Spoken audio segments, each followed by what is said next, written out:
Good morning, everyone. It's Robert from On My Turntable. Hope you're having a great morning this morning. It is Friday morning, as always, a coffee kind of morning. Finally back with you again after a few days. That work thing going on as usual. I'm decided to wrap up my look at Steppenwolf today. I'm not going to do any song rankings, but I am going to show you a box set that I picked up last week to kind of finalize the Steppenwolf era.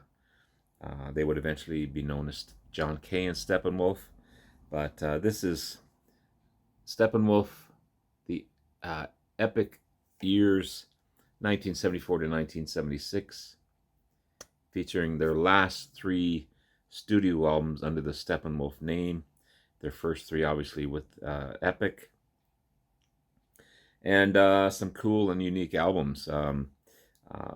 A couple sound a little different than what you're normally used to from Steppenwolf, but one album in particular has become one of my favorites. So I'm going to show you that. I think it's a good way to end Steppenwolf. As much as I love and respect and have grown to admire this band, they're so good. Their deep cuts are so amazing. I mean, you hear the hits all the time, and you tire of them, but their deep cuts in this is just so good. So this was a 2023 release, just in January. Again, features their first three albums with Epic and their last three albums by the band under the name of Steppenwolf. So it includes this cool, so it opens up like such. Features a nice booklet with some cool photos. Got the track listings of all three CDs in here. Nice black and white photo of the band.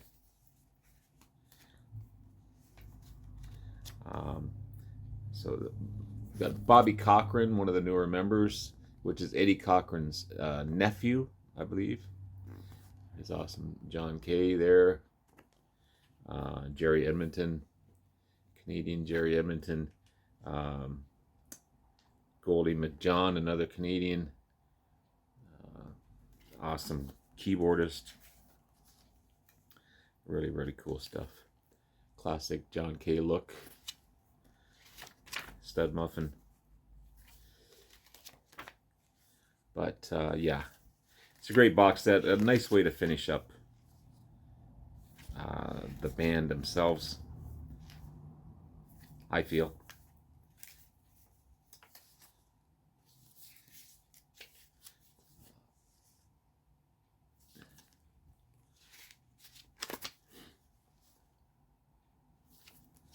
So yeah, it's nice tons of stuff in this little booklet, which is cool.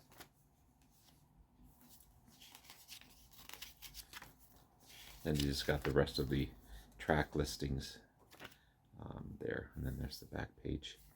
So obviously the ones I've been showing you is from the Dunhill years. Amazing box set if you ever get a chance to get this one. So this one also features one of my favorite albums, actually, by Steppenwolf. Their seventh studio album and the first to release under the Epic label, which is Slow Flux. I also have it on vinyl. Again, this one's under the Columbia label, so it's a reissue. But yeah, what a great album this is. There's the CD there. Originally 1974 release.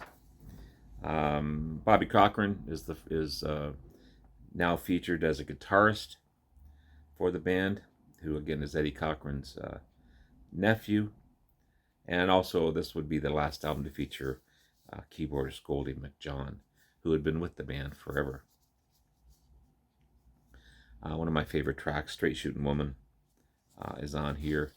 You got Gang War Blues, Children of the Night, Justice Don't Be Slow, Getting Into the Wind, Jeroboa, Straight Shooting Woman, and then you've got Smoky Factory Blues, great track. Morning Blue, A Fool's Fantasy, and Fishing in the Dark. So there's the back cover there. Great album. I really like it, becoming one of my favorites. And then you've got their 8th studio album, Hour of the Wolf. A decent album. I'm not sure if it's the production on this one that makes it sound a little different than the normal sound, but it's a decent album. Again, the 8th album by the band, and the 2nd under the Epic label. Andy Chapman replaces Goldie McJohn on keyboards on this one. It didn't produce a single. Caroline, Are You Ready for the Outlaw World was supposed to be the single. It didn't chart, but I love most of the tracks on this one. It's a cool album. You've got again, Caroline, Are You Ready for the Outlaw World? Annie Over, Two for the Love of One, decent track. Just for Tonight, Hard Rock Road, great track. Someone Told a Lie, Another Lifetime, Mr. Pennypincher, one of my favorites on the album. Amazing track. The last one on the album. Then there's a bonus track on here, a bonus track, sorry.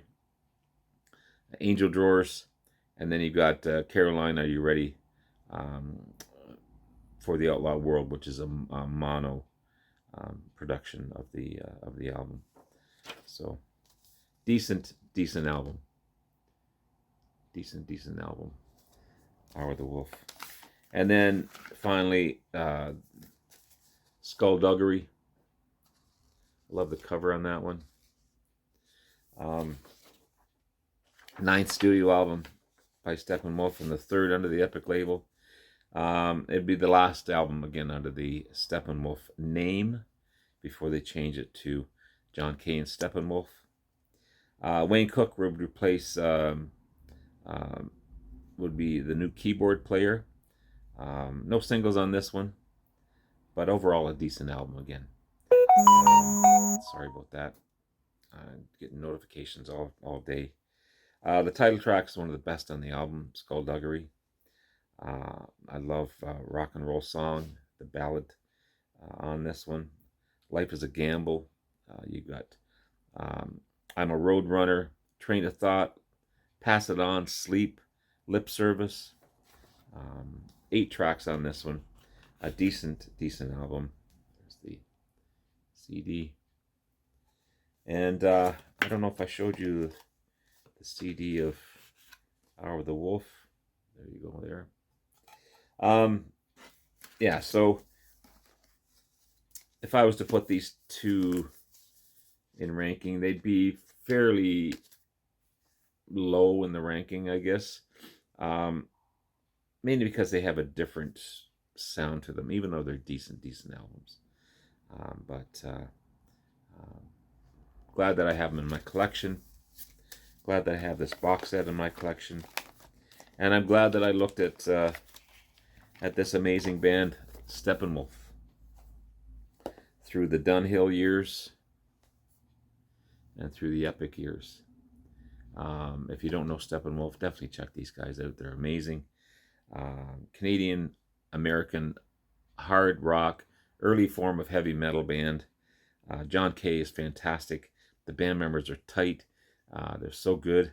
And yeah, check them out. There you have it, guys. My look at Steppenwolf.